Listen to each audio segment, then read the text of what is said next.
कौन से हैं? नंबर 1, फिजूल खर्ची ना करें और पैसे बचाएं ताकि आप उन पैसों से अपना कोई बिजनेस शुरू कर सकें।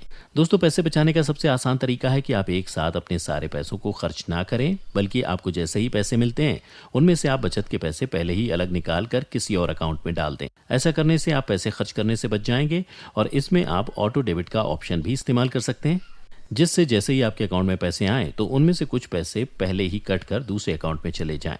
ऐसा करने से आपके पैसे पहले ही अलग हो जाएंगे और फिर जो पैसे बचेंगे आप सिर्फ उन्हीं को खर्च करेंगे। इसके लिए सबसे पहले आपको ये तय करना है कि आप अपने बचत खाते में कितने पैसे डालना चाहते हैं। चाहे तो आप कम पैसों से भी शुरुआत कर सकते हैं और ये बढ़ते बढ़ते इतने हो जाएंगे कि आपको पता भी नहीं चलेगा, और फिर धीरे धीरे करके आप अपने पैसों को बढ़ा भी सकते हैं। ऐसा करने से आपको हर महीने पैसे बचाने की चिंता भी नहीं होगी और आपके पैसे भी आसानी से बचते रहेंगे। और जब आपके पास ज़्यादा पैसे इकट्ठा हो जाएं, तब आप उनसे कोई बिजनेस शुरू कर सकते हैं, जिससे आपका एक अलग इनकम सोर्स बन जाएगा। नंबर 2, मंथली बजट ज़रूर बनाएं। दोस्तों, बचत करने के लिए सबसे ज़रूरी है कि आप अपना मंथली बजट भी तैयार करें, क्योंकि पैसे बचाने और उससे ज़्यादा पैसे कमाने के लिए बजट सबसे कारगर माना जाता है। इस बजट में आपको अपना मंथली इनकम लिखनी है, आप हर महीने कितने पैसे कमाते हैं, आपको कहाँ कहाँ से पैसे मिलते हैं। इसके बाद आपको उसमें अपने खर्चों को भी लिखना है और उन्हीं खर्चों में आपको इसे भी शामिल करना है कि आपको हर महीने कितने पैसे सेव करने हैं। ऐसा करने से आपको अंदाज़ा लग जाएगा कि हर महीने आपको कितने पैसों को बचाना है। इसलिए दोस्तों, पैसे बचाने के लिए आपको मंथली बजट ज़रूर बनाना चाहिए और बजट बनाने के बाद आप आसानी से हर महीने पैसे भी बचा पाएंगे, क्योंकि जब आप इसे अपने बजट में शामिल कर लेंगे तब आपको उसके लिए हर महीने पैसों को बचाना पड़ेगा। और अगर आपकी इनकम इतनी नहीं है कि आप हर महीने पैसे बचा पाएँ, तो ऐसे में आपको अपनी इनकम बढ़ानी पड़ेगी। तो दोस्तों, आज ही अपना मंथली बजट तैयार करें और फिर उस हिसाब से हर महीने अपने पैसों को आसानी से बचाएं और फिर आप उसे आसानी से कहीं भी इन्वेस्ट कर सकते हैं।